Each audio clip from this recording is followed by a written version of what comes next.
¿Cómo se organizaba el tiempo dentro del aula? Inicio, desarrollo y cierre. La sesión de aprendizaje. Ya, la planificación del maestro siempre no ha cambiado mucho. Son eran sus unidades de aprendizaje a largo plazo, de todo el año, mediano plazo, que eran sus unidades didácticas, y en las clases que eran sus sesiones de aprendizaje, ¿no? Eso casi no ha cambiado.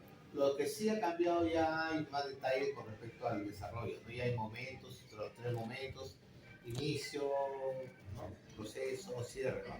Y están los procesos pedagógicos, los 6 procesos pedagógicos que deben estar ahí inmersos en la sesión de aprendizaje, que el primer momento es la motivación, es saberes previos, la problematización, el propósito. En el segundo momento se desarrollan las competencias, ¿no? Es la gestión de los aprendizajes. Y en el tercer momento, que es el cierre, que es la evaluación, ¿no? Eso, digamos, hoy día está más ordenado, ¿no?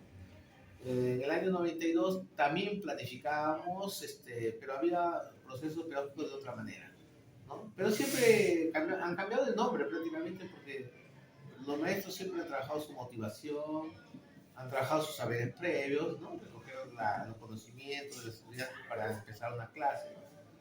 En ese sentido, los maestros sí estaban preparados para trabajar de acuerdo a su planificación que ellos hacían. ¿Qué rol tenía la autoridad del docente en esa época? Bueno, el rol del docente como autoridad ha sido, digamos, más nítida, ¿no? El maestro es una autoridad actualmente en el aula.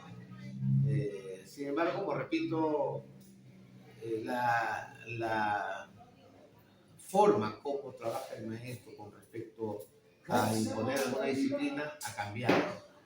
Si nosotros ahora el maestro dice algo, levanta la voz, y la estudiante se siente afectada, va, le comunica a la mamá y la mamá viene a reclamar, ¿no?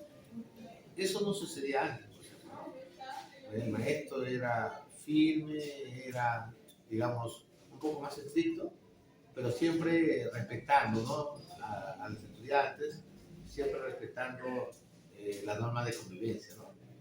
Pero había menos problemas que ahora, ¿no? Siempre el maestro, la autoridad era, digamos, un poco más respetada, digamos así, ¿no? Ahora como que hay un cierto, ¿no? digamos, desventaja para el maestro con respecto a la imposición de su autoridad. Aunque la autoridad no se impone, no se respeta, se gana con respeto. Ya.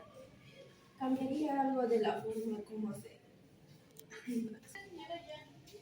¿Cambiaría algo de la forma como se enseñaba o se gestionaba en el aula en esos años?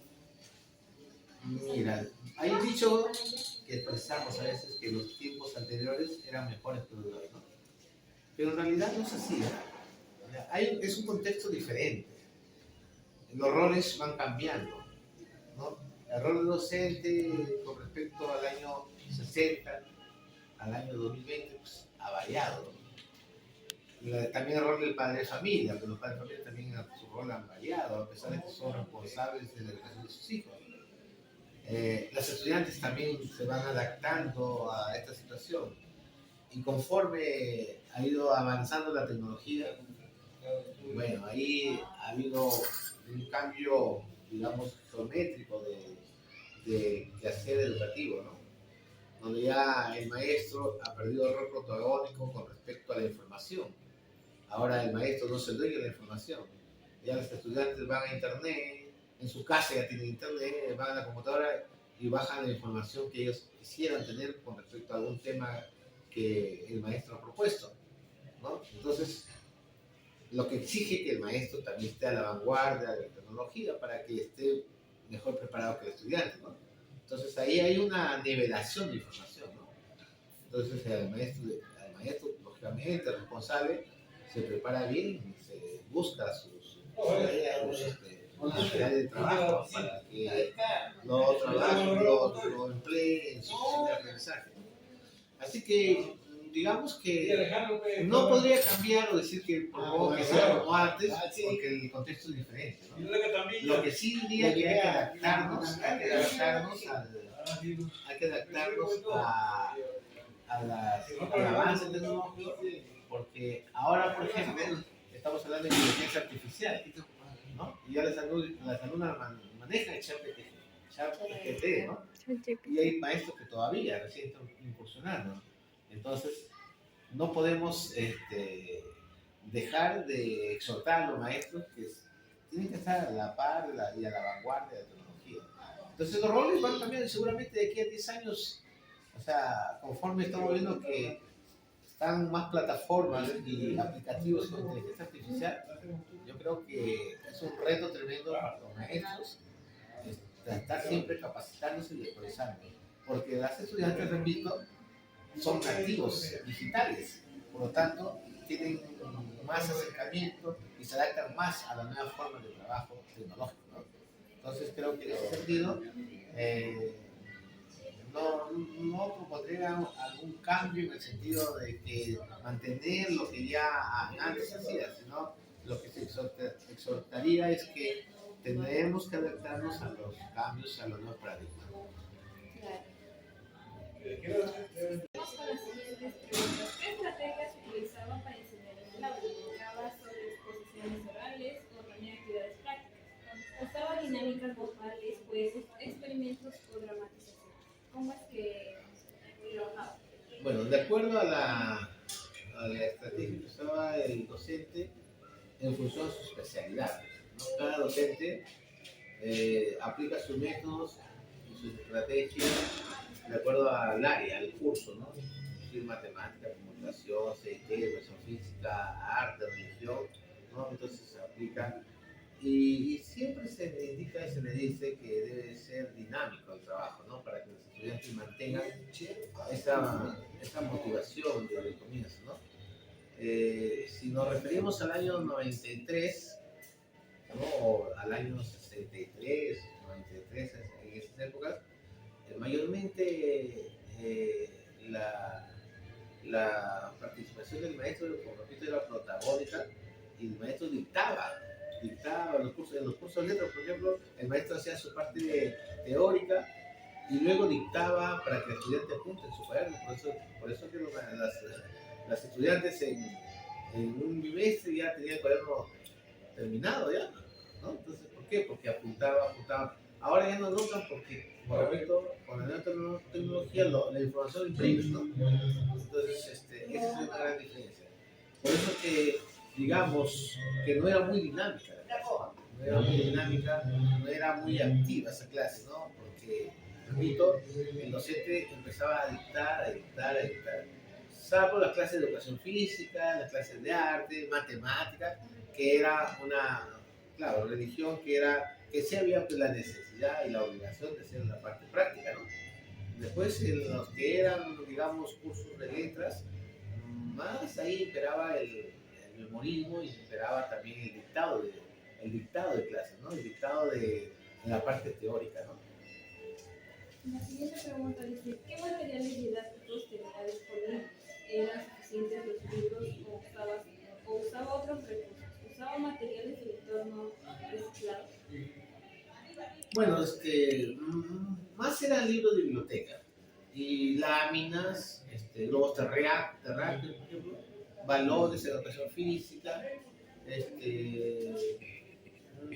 Yo recuerdo que casi un poco se manejaba el material reciclado, ¿no? En esa época, ¿no? Más era la biblioteca de libros y se utilizaban láminas grandes de acuerdo al cuerpo cuando se estudiaba el cuerpo humano.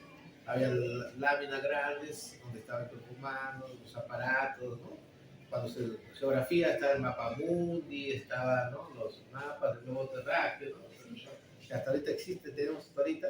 Entonces, en el laboratorio había insumos, los tubos probeta, y varios elementos que se utilizaban para experimentos, ¿no? Pero lógicamente dentro de la capacidad operativa que tenía el colegio, porque ese material lo enviaba al Ministerio de Educación y algunos por los maestros que ponían también de su parte para que la clase, sobre todo la parte práctica, sea más consistente.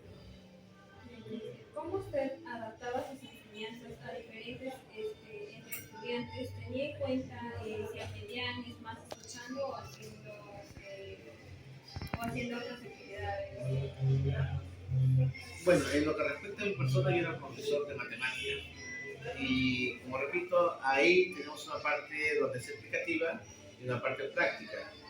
Lógicamente, la capacidad del docente es que todos traten de participar, ¿no? Pero en matemática, lamentablemente, es un área más compleja que no todos participan. Por eso que había la necesidad ahí de hacer una cuestión más personalizada, ¿no? Pero sí, de una u otra manera, se lograba que la mayoría. ¿Cómo preparaba y estructuraba una sesión en clase? ¿Usaba fichas, planificaciones escritas, materiales teóricos? Claro, como repito, se hacía las sesiones de aprendizaje, las unidades de aprendizaje y lógicamente ahí dentro de ello poníamos qué metodología y qué material íbamos a usar. Entonces, el material concreto, material que teníamos acá, lo utilizábamos. Pues, ¿hubo alguna evocación metodológica significativa durante su tiempo? Bueno, siempre ha habido capacitaciones, ¿eh? En parte de la unidad educativa, de lo UCE, en ese tiempo se llamaba UCE, siempre ha habido, pero digamos que de una u otra manera ha sido repetitiva, ¿no? Que ya el maestro decía que siempre era lo mismo, porque en esa época la currícula era diferente, ¿no? Era, primaria tenía su propia currícula, secundaria su propia currícula,